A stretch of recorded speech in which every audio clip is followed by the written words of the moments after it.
समझ नहीं आ रहा कहाँ से बात शुरू करूँ। आज से 4-5 साल पहले जब मैं 9th क्लास में यहाँ पे आया था तब सिचुएशन पूरी उल्टी थी। मैम ने बताया नहीं, मैं जब आया था तब मैं हिंदी मीडियम से आया था। और हिंदी मीडियम से जब मैं इंग्लिश मीडियम में आया तो वो मतलब एकदम पूरा लाइफ चेंजिंग फेज था। और उस टाइम पे मतलब हालत इतनी ख़राब हो चुकी थी, भाई मेरे से तो नहीं टिका जा रहा था। मैंने मतलब ठान लिया था कि मैं वापस जाऊँगा। 1 महीने मैंने बहुत जोर लगाया कि भाई जैसे तैसे करके स्कूल से निकले यहाँ से वापस। बट सभी टीचर्स ने मेरे को रोके रखा और उस चीज़ के लिए मैं दोबारा बहुत बहुत शुक्रगुजार हूँ आप लोगों का। अगर आप लोग वो नहीं करते तो आज पता नहीं मैं कहाँ होता। 1 महीने जैसे तैसे निकला, मैं यहाँ पे टिका। मैंने सोचा ठीक है, एक बार 1 साल तो रुक के देखते हैं। अब उस टाइम मैंने मेंटलिटी बना ली थी कि अगर होता है काम, नंबर आते हैं तो ठीक है, वरना फिर वापस चेंज कर लेंगे।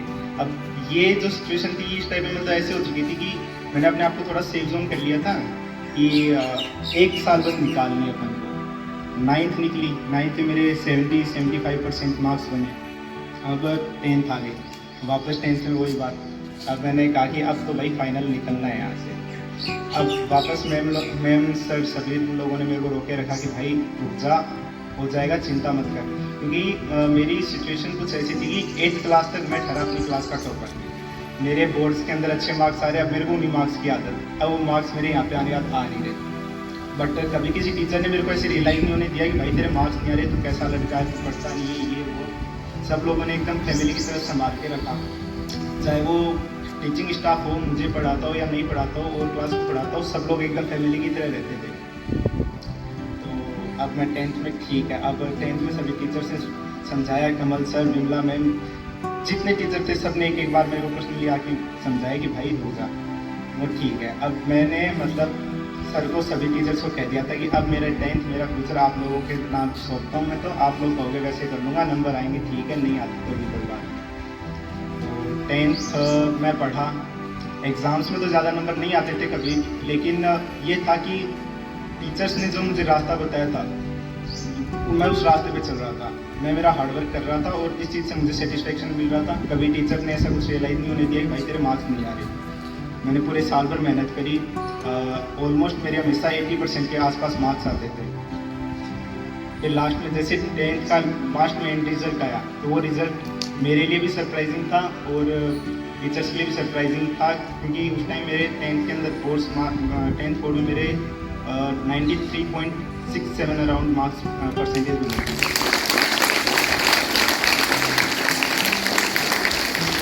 तो वो जो मार्क्स थे, अभी मेरे टीचर्स को पता था और मुझे पता था कि भाई मैंने साल भर कितनी मेहनत करी, उसका ये रिजल्ट था। कई बच्चे तो शौक में थे कि भाई तेरे इतने नंबर कैसे आ गए अचानक से, क्योंकि जो ग्रोथ हुई थी वो मेरी 13 से 15% मार्क्स की हुई थी। और जो एवरेज बच्चे होंगे वो समझ सकते होंगे, जिनके 75-80% मार्क्स आते हैं, वो ट्राई बहुत करते हैं बट उनके मार्क्स आ नहीं पाते। तो मैं उनको इतना ही कहूँगा कि अगर तुम लोग मेहनत कर रहे हो तो खुद पे विश्वास रखो। हो सकता है अभी तुम लोगों को रिजल्ट नहीं दिख रहा है, बट अगर हार्डवर्क करते जाओगे तो तुम लोगों का खुद का पोटेंशियल बढ़ेगा और उसका लॉन्ग टर्म के अंदर तुमको बेनिफिट ज़रूर मिलेगा।